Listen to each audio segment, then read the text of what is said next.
హైదరాబాద్ శివారులో పరువు హత్య కలకలం రేపింది. ఇబ్రహీంపట్నం మండలం రాయపోలు గ్రామానికి చెందిన నాగమణి దారుణ హత్యకు గురైంది.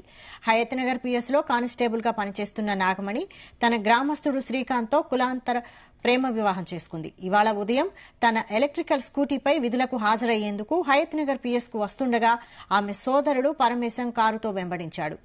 రాయపోలు గ్రామ శివారులో స్కూటీని వెనక నుంచి ఢీకొట్టి ఆ తర్వాత ఆమెపై కత్తితో మెడపై దాడి చేశాడు. దాంతో నాగమణి అక్కడికక్కడే ప్రాణాలు వదిలింది.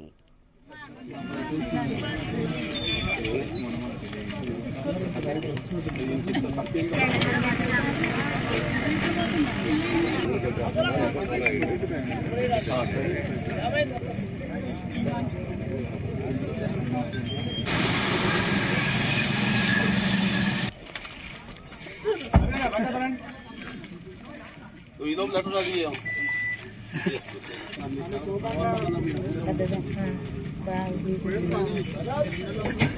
वाटर ले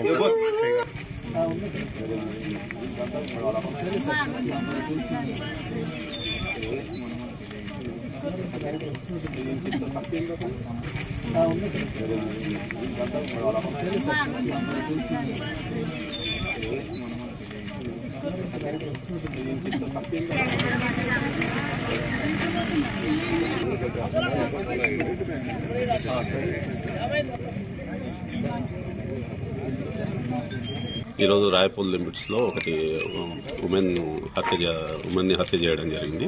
ఈ అమ్మాయి వచ్చేసి 2020 batch constable Hayathnagar police station లో విధులు నిర్వహిస్తుంది. రీసెంట్ గా వాళ్ళది రాయపూల్ విలేజ్ సంబంధించిన అతన్ని శ్రీకాంత్ అనే అతన్ని లవ్ మ్యారేజ్ చేసుకోవడం జరిగింది. చేసుకున్న తర్వాత వాళ్ళు వచ్చి హయత్నగర్లో ఉంటారు. నిన్న హాలిడే అని ఇక్కడికి రావడం జరిగింది. ఇప్పుడు మార్నింగ్ డ్యూటీ పోయే సమయంలో అన్నోన్ పర్సన్ వాళ్ళ ఫ్యామిలీ రిలేటెడ్ అయి ఉండొచ్చు. వాళ్ళ బ్రదర్ ని అనుమానిస్తున్నాము.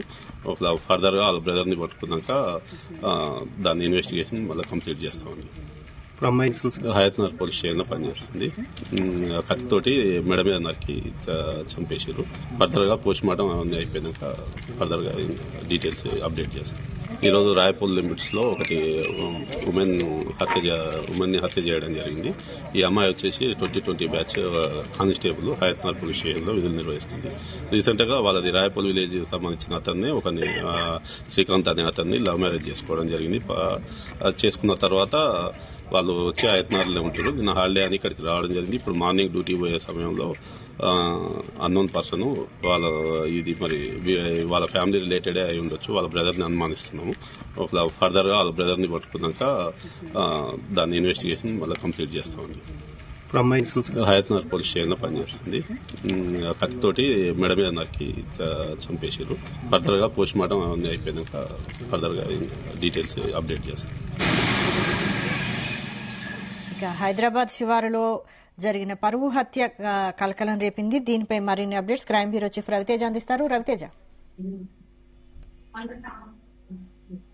ఇబ్రహీంపట్నం పోలీస్ స్టేషన్ పరిధిలో ఉదయం తెల్లవారుజామున హయత్నగర్ పోలీస్ స్టేషన్ లో పనిచేస్తున్నటువంటి నాగమణి హయత్నగర్ పోలీస్ స్టేషన్ లో కానిస్టేబుల్ గా బాధ్యతలు నిర్వహిస్తా ఉంది. 2020 బ్యాచ్ కి women PC 11300 Raviteja continue. Ibrahimpatnam పోలీసులు అక్కడికి చేరుకొని కేసు నమోదు చేసుకుని దర్యాప్తు ప్రారంభించారు. తను హయత్నగర్ పోలీస్ స్టేషన్ లో మహిళా అధికారిగా బాధ్యతలు నిర్వహిస్తా ఉంది. 2020 బ్యాచ్ కి చెందినటువంటి అమ్మాయి పేరు నాగమణి.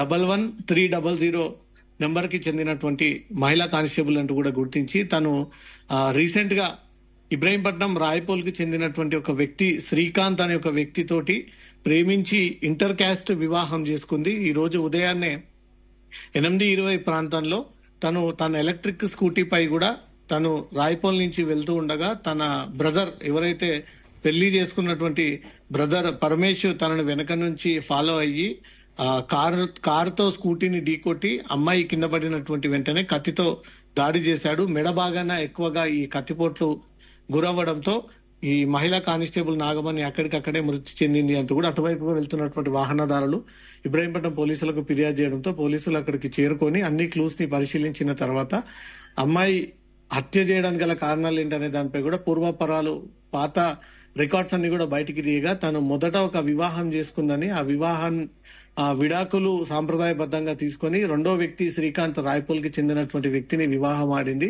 ఈ కులాంతర వివాహం ఈ పరమేశ్ అనే వ్యక్తికి ఇష్టం లేదు. అయినప్పటికీ తను ఈ కులాంతర వివాహం చేసుకుని మళ్ళీ తిరిగి రాయపూల్లో ఉన్నటువంటి తన ఇంటికే వచ్చింది. ఉదయం డ్యూటీకి వెళ్తూ ఉండగా వీళ్ళు ప్లానింగ్ ప్రకారంగానే పరమేశ్ అనే వ్యక్తి ఈ అమ్మాయి స్కూటీపై వెళ్తూ ఉండగా గమనించి ఓ ప్రాంతానికి వెళ్లిన తర్వాత కారుతో స్కూటీని వెనక నుంచి ఢీకొట్టి ఆ వాహనం కింద పడిపోయినటువంటి వెంటనే తను ముందుగానే క్యారీ చేసినటువంటి ఒక కత్తిని తీసుకొచ్చి అమ్మాయి మెడ భాగం పైన ఎక్కువగా ఈ కత్తిపోట్లని గాయపరచడంతో అమ్మాయి చనిపోయింది అని ఒక నిర్ధారణ చేసుకుని అక్కడి నుంచి కూడా తిరిగి కారులో వెళ్ళిపోయినట్టుగా కూడా పోలీసులు ఈ క్లూ సేకరించడం జరిగింది. కేవలం కులాంతర వివాహం ఒక్కటే ఇబ్బందికి గురయ్యింది అనే ఒక సాకుతోటే ఈ హత్య చేయాల్సి వచ్చిందా, లేవా ఇతర కారణాలు ఏమైనా ఉన్నాయనే ఒక కోణంలో మాత్రం పోలీసులు కేసు నమోదు చేసుకుని దర్యాప్తు చేస్తా ఉన్నారు. పరమేశ్ అనే వ్యక్తి కోసం తీవ్రంగా గాలింపు చర్యలు చేపడతా ఉన్నారు. శ్రీకాంత్ ని వివాహం ఆడిన తర్వాతే ఈ నిన్న సండే కావడము, తను నిన్న డ్యూటీలో లేకపోవడంతో తన భర్త ఇంటికి రావాలంటూ రాయపూల్కి వచ్చి అక్కడి నుంచి కూడా హయత్ నగర్ పోలీస్ స్టేషన్ కి డ్యూటీకి వెళ్తుండగా మార్గ మధ్యంలో జనహర్ష రాయపూల్ సమీపంలో ఈ ప్రమాదం జరిగింది, ఈ ఘటన జరిగింది అనేది కూడా పోలీసులకు ఇన్ఫర్మేషన్ రావడంతో అక్కడికి చేరుకొని క్లూ సేకరించి కారుతో ఢీకన్నట్టుగా కొన్ని ఆనవాళ్లు అక్కడ కనిపించడము, తర్వాత అమ్మాయి ఒంటిపైన అనేక చోట్ల కత్తిపోటు గాయాలు, ముఖ్యంగా మెడ భాగంలో లోతైనటువంటి కత్తు గాయాలు ఉండడంతో కత్తితో పొడిచి హత్య చేశారనేది కూడా పోలీసులు నిర్ధారణకు వచ్చి ఈ వివరాలు మీడియా ముందు ప్రస్తావించడం జరిగింది. వైశాలి, మరి నాగమణి కుటుంబ సభ్యులు ఏమైనా స్పందించారా? కుటుంబ సభ్యులు ఏమంటున్నారు? పోలీసులకు ఒక ఫిర్యాదు అందజేశారు. తమ కుటుంబ సభ్యులు అక్కడికి చేరుకొని ఈ గతంలో వివాహం ఎవరితో జరిగింది, ఏ కారణంగా మొదటి భర్తకు విడాకులు ఇవ్వాల్సి వచ్చింది, ఈ శ్రీకాంత్ అనే మనిషి ఈ వ్యక్తి ఎక్కడ పరిచయం అయ్యాడు, దేని ద్వారా పరిచయం అయ్యాడు, ఎప్పుడు వీళ్ళు వివాహం చేసుకున్నారు, ఇది సాంప్రదాయబద్ధంగా జరిగినటువంటి వివాహమేనా లేదా ఎవరికి తెలియకుండా జరిగినటువంటి వివాహం అనే ఒక కోణంలో కూడా పోలీసులు అన్ని వైపుల నుంచి ఈ కేసుకి సంబంధించినటువంటి వివరాలు సేకరిస్తా ఉన్నారు. శ్రీకాంత్ అనే ఒక వ్యక్తిని మాత్రం వివాహం చేసుకుని శ్రీకాంత్ నివాసం ఉంటున్నటువంటి రాయపూల్ కి వచ్చి తిరిగి వెళ్తూ ఉండగానే ఈ ఘటన జరిగిందనేది మాత్రం పోలీసులు ప్రాథమికంగా ఈ వివరాలు మీడియా ముందు తెలియజేయడం జరిగింది.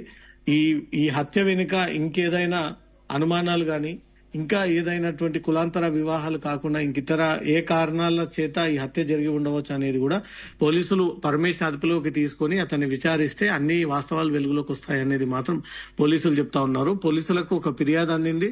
డిపార్ట్మెంట్ కి చెందినటువంటి అమ్మాయి కాబట్టి 2020 నూతన బ్యాచ్ కి చెందినటువంటి పోలీస్ కానిస్టేబులే తీవ్రంగా హత్యకు గురైందంటే మాత్రం పోలీస్ శాఖ ఈ వ్యవహారాన్ని సీరియస్ గా తీసుకుంది. అతనితో పాటు ఇంకెవరెవరు దీంట్లో ఇన్వాల్వ్ అయి ఉన్నారు, ఎవరెవరు ప్లాన్ చేశారు, శ్రీకాంత్ కి ముందుగానే ఈ విషయం ఏదైనా తెలుసా అనే ఒక కోణంలో కూడా అతన్ని కూడా స్టేట్మెంట్ రికార్డ్ చేసుకునేటువంటి ఆలోచనలో పోలీసులు ఉన్నట్టుగా తెలుస్తోంది.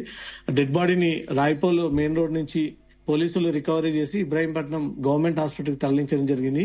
తను ఇంకెక్కడైనా కత్తిపోట్లకు గురైందా అనే ఒక ఆనవాళ్లను కూడా పోలీసులు పరిశీలించారు.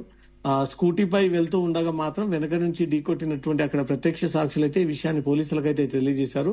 తను పడిపోయినటువంటి వెంటనే తన చేతిలో కత్తి తీసుకొని ఈ అమ్మాయి పైన దాడి చేసి అమ్మాయి చనిపోయిందని ఒక నిర్ధారణ చేసుకున్న తర్వాతే అక్కడి నుంచి ఈ దుండగుడు వెళ్లిపోయాడనేది మాత్రం ప్రత్యక్ష సాక్షులు పోలీసులకు ఈ సమాచారాన్ని కూడా చేరవేశారు. ఈ కులాంతర వివాహమే ఈ ప్రధాన హత్యకు దారి తీసింది అనే దానిపై మాత్రమే పోలీసులు అనుమానాలు వ్యక్తం చేస్తా ఉన్నారు. నాగమణి ప్రేమ వివాహం చేసుకున్న వ్యక్తి కూడా కంప్లైంట్ ఇచ్చాడా, అతను అక్కడికి చేరుకున్నాడా?